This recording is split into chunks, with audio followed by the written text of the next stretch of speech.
Hello, brothers and sisters, boys and girls, ladies and gentlemen, lads and ladesses. Welcome to my first programme presenting Doc Roy's Medicine Show uh, with me, Doc Roy, MD. I decided to start doing some videos about some medical concerns, which I know will interest some of you, and I know it bores some of you to death as well. But I want to try to put a program together because I think medicine is perhaps one of the most important subjects that many of us um, overlook as we are growing up, getting older, and spending a lifetime in the medical career field. I want to talk to you today about a particular ailment, and I'm going to get on with it because I don't want you to get bored and say, right, that's enough of that guy, and 20 seconds into the video, you turn it off. I don't want that. What I do want you to do is look down here and press subscribe and press the like button, because both of those things mean a great deal to me. It might not mean anything at all to you. You certainly won't get anything out of it, but I might get my video shared further and wider than if you otherwise passed me by. So with that said, I'll get on with my, what shall I call it? I suppose it's a lecture. Anyway, I've got two reasons for doing this, and I'm going to tell you the first one now, and I'll tell you the second one right at the end. That's fair enough, isn't it? What I'm going to talk to you about is a particular ailment, and every time I do one of these videos, I'll pick a different ailment. Now, sometimes there'll be a very common ailment, which many people suffer from on a daily basis, and at other times I'll be picking a subject like today, which is not recognized or known far and wide by the general public or the non-medical fraternity. I'm going to talk about narcolepsy and catalepsy. Let me explain what I mean. People who suddenly, for no apparent reason, just fall asleep in the middle of a sentence, in the middle of a movie, in the middle of writing a report for the boss, even driving down the road in their car, listening to the teacher at school. It can happen any time, and it's very debilitating. It's very sad for the individual, and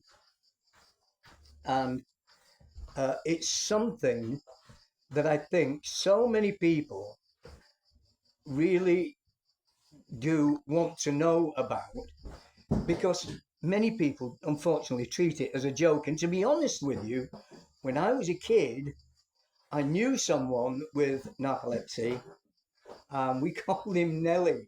I have no idea why everybody called him Nelly. When I first started attending that school, I think it was about 9 years old, everybody already called him Nelly. I never knew why. He was a lovely guy, and two um, odd things about him. First of all, he was born on the 29th of February. So, according to Nelly, he only had one birthday every 4 years. And the other thing that was unusual about Nelly was that he had narcolepsy, and he very often fell asleep in the middle of the class. And the teacher used to say, leave him alone, he'll wake up in a minute. And whenever that happened, as soon as he woke up, the teacher would go to his side, reassure him that he was among friends, everything was okay. Don't worry about what just happened, Nelly. Everything's wonderful. You're in good hands. And she was a marvelous teacher. And I'm very sad to report to you that after I left that school, quite literally only a year later, because I had to go to a special school in another country, and I never saw Nellie again, which is very sad, really, because I quite liked him. He was a nice kid. Um, I mean, a lot of kids were, wherever they had the opportunity, they'd be aggressors and bullies, and uh, whether they were verbal bullies or physical bullies, or they were just plain pain in the ass people. But Nelly wasn't. Nelly was a nice kid, and I remember him fondly. Now, let's talk about what he had: narcolepsy. Now, narcolepsy is a chronic sleep disorder. It's characterized by excessive daytime sleepiness and sudden bouts of sleep. It just suddenly strikes. Um, we often call Nelly the nap because he that's what he did. Just halfway through saying a sentence, Nelly would nod off and check a nap. Um, so that's what we call him, Nelly the nap. Um, Catalepsy is one of the hallmark symptoms often associated with narcolepsy, um, particularly narcolepsy type 1. Now, I'm not going to go into all the nitty gritty details of these particular terms and expressions about this particular disease or illness. It's a mental disorder, and I can tell you that I know firsthand how difficult it can be if you have a mental disorder, because I have one too. I am autistic, and whilst many people will say, "Oh, I know loads of people with autism, it doesn't seem to affect them," believe me, it affects them. And it affected me more than it does now. I've learned how to socially interact better than I used to. I've learned also I do have more control than I thought I had over ADHD. And I also I've always had, and I still do have, what you might term as temper tantrums. It's a bit like a 5-year-old kid who's lost his lollipop. I still have them. We in adults we call it a meltdown, an autistic meltdown. So that's where I am, and for many years, because I'm autistic, I was sent to special schools, and I was denied the right to learn or practice medicine. And it wasn't until very late on in life that I finally realized my dream of being able to study medicine with the possibility of gaining a license to practice, which of course is the most wonderful thing. Now, a lot of you out there are going to be looking at me and saying, "I don't see anything wrong with that guy." Well, I'm glad you don't. But take my word for it, there is something that's not quite right. And I will try not to let you see it uh, while I'm making these videos. Now,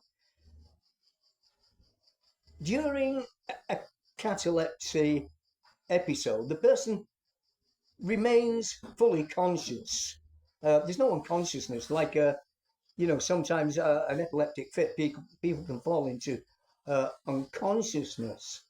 Um, their muscles can experience a good deal of weakness that can range from mild to such as slackening of the facial muscles, for instance, and their expression seems frozen or jaw dropping, to very severe, which includes total collapse of the legs and even total body collapse. And although the patient requires very little help unless they injure themselves as they collapse, very shortly they'll wake up and act like nothing happened. It can be that simple, but other times it can be a bit more severe, and injuries very often prevail um, because of the sudden collapse.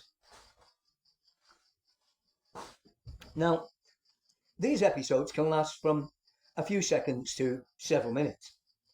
And what is uh, noteworthy about these episodes is that a bit like autistic people, having a sudden meltdown, a temper tantrum, is terribly unpredictable. You never know when it's going to happen. Now, I have got the most wonderful, incredible, not to mention very beautiful wife who understands my autism, and she knows how to react to it when I have a meltdown. She knows how to treat me, and believe me when I tell you, I would not have the magnificent life that I had today were it not for the fact that I'm married to this wonderful lady. She knows how to treat me like a human being, even if I don't behave like one. She's absolutely outstanding. Now, that's very often what people with narcolepsy and catalepsy, that's what they need. The underlying mechanism of narcolepsy with catalepsy is linked to the dysregulation of the REM sleep and deficiency in hypocretin or orexin, a brain neurotransmitter that regulates wakefulness, level of consciousness. This leads to features such as rapid sleep onset, fragmented nighttime sleep, don't get a good night's sleep very rarely, and intrusion of REM sleep, which is rapid eye movement sleep, which is in itself quite a phenomenon. Now, there's also something that can happen with narcolepsy, catalepsy, and that is called sleep paralysis. And basically what happens to the sufferer is they have a narcoleptic episode while they're sleeping, and it can sometimes be a bit dangerous because they suddenly stop breathing. That is possible. Doesn't happen very often, but it can happen. And usually, when it does, they wake up by themselves and take a deep breath and frighten themselves to death by what's just happened. And this is a really distinctive and debilitating sleeping mental disorder, sometimes referred to as excessive daytime sleepiness. I, I knew a few people when I was a serving soldier many years ago who suffered from excessive daytime sleepiness. Many people just couldn't keep their eyes open even when they slept well all night, but they didn't have catalepsy. They were just people who could sleep on a washing line if someone had put the pegs on them. Now, narcolepsy is characterized by this sudden muscle weakness, which is a rapid onset, which can result on unconsciousness. Not usually, but it can. And catalepsy episodes vary in severity and duration, but typically recover fully very shortly afterwards. Both conditions involve disruptions in REM sleep and hypocretin deficiency. We'll cover that another time. And like I said, I'm not going to go into a huge, great magnitude of detail into this problem right now. Now, let's just pose one simple question. How narcolepsy is diagnosed and the tests that are involved for diagnosis. Narcolepsy is diagnosed through a combination of clinical evaluations, sleep studies, of course, in the lab, and sometimes biochemical testing. The diagnostic process generally involves the following steps and tests. Clinical evaluation, of course, you'd expect that. Go and see your chosen physician, and he'll give you the once over for sure. So a detailed medical history and symptom review are conducted every time, focusing on excessive daytime sleepiness, catalepsy, and other narcolepsy symptoms. Parents of children who have this disorder may be asked to keep a sleep log. Actually, even if you're an adult and you suffer from this malady, you may be asked by your physician to keep a sleep log um, for 1 or 2 weeks, maybe 3 weeks at the most, whilst um, types of monitoring and testing can go on, and treatment as part of a pattern and a plan can begin. Questionnaires can be conducted. The Epworth Sleepiness Scale, or the ESS, help quantify daytime sleepiness.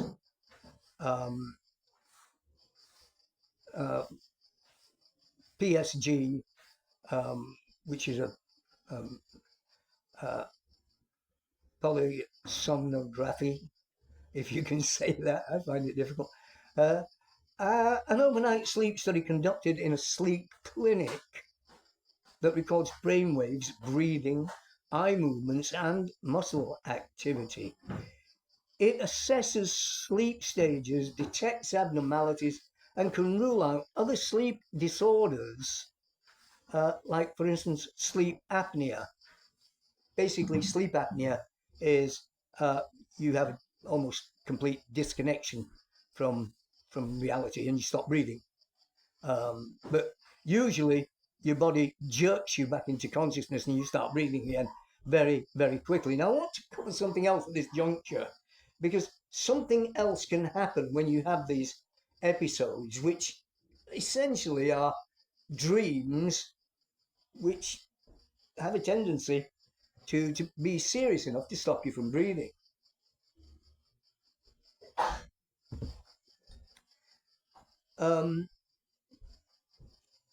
Now, what can you do if you're a carer, a care provider, or a nurse, or if at some stage you decide to follow in the footsteps of many, many gifted and dedicated people, you become a physician?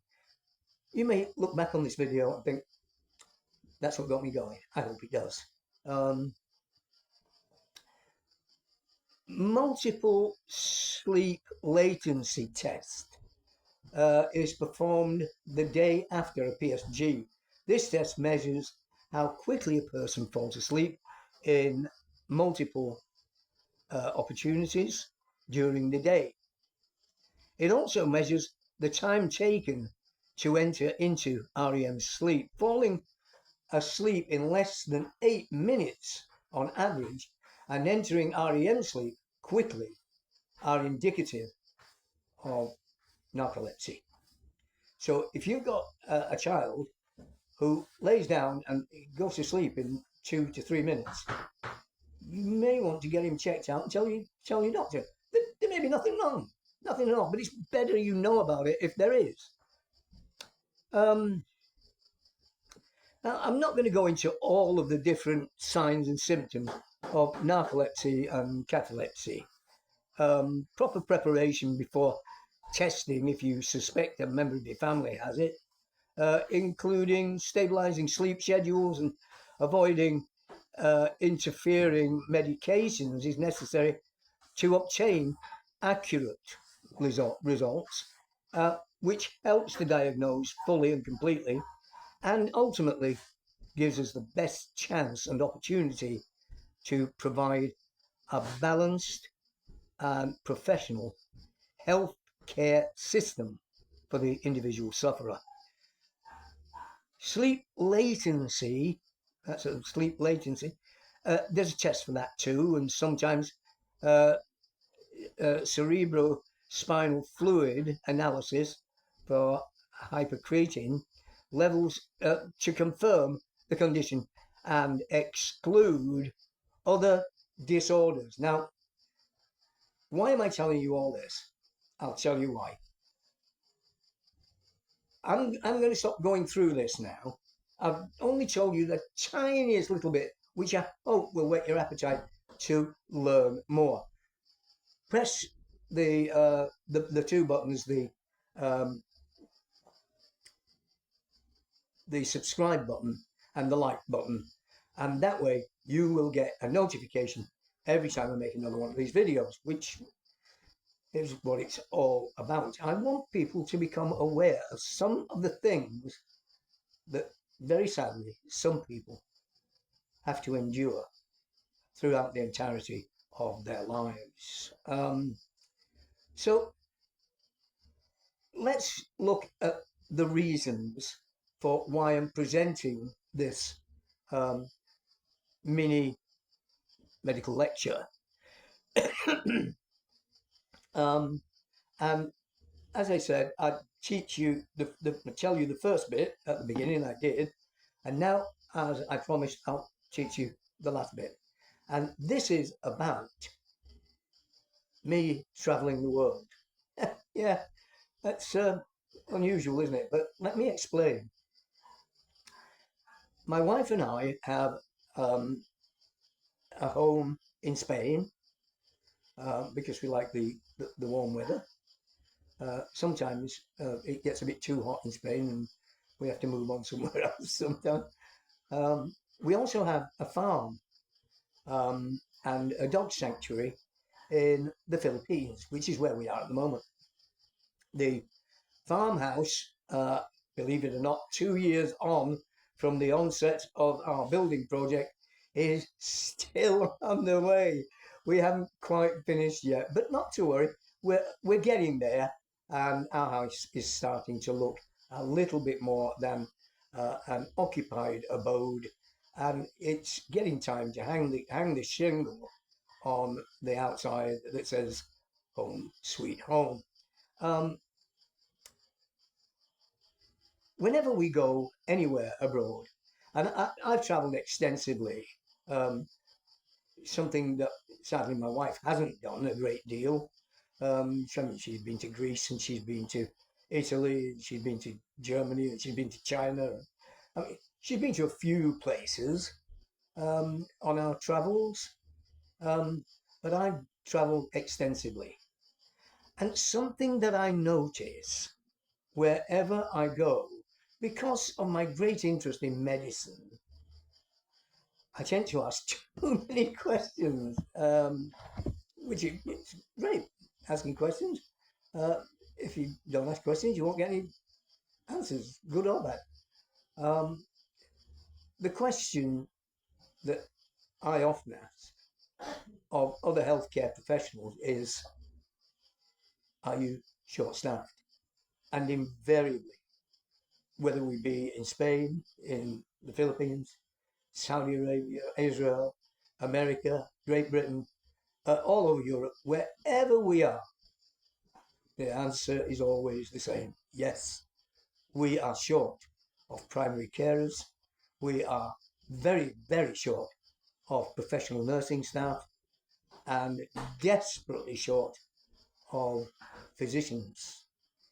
Now, the reason I tell you this and the reason I'm giving you this lecture about uh, narcolepsy and catalepsy, I was hoping that the subject would grab your attention so that I can tell you that if you've ever given consideration to entering the medical profession, to take it up professionally, to treat patients, to alleviate suffering in the human race, then I'm here to encourage you to take the next step. Go to the next level. And if your dream is to become a physician, an MD, then do it. Don't waste another day. Get your qualifications and go and become a doctor, because there are millions of people around the world who will benefit from your knowledge of um, uh, of medical uh, difficulties, medical problems, and medical treatments. So Why should any of this be important to you? Well, I don't know. I mean, is it important to you? Have you ever thought about becoming a physician? Have you ever thought about walking onto a um, have you ever thought about walking into a ward as a child nurse and taking care of patients? If you haven't, but maybe it's something you've always wanted to do, give it a try. Now, boys and girls, brothers and sisters, ladies and gentlemen, lads and ladesses, it's time for me to take my leave of you. This video was never meant to be a long one. It's only a little taster. Next time, we'll pick another subject. And if you, in particular, want to know something about medicine, if you want to know how to diagnose a certain illness, if you want to know how to treat a certain illness,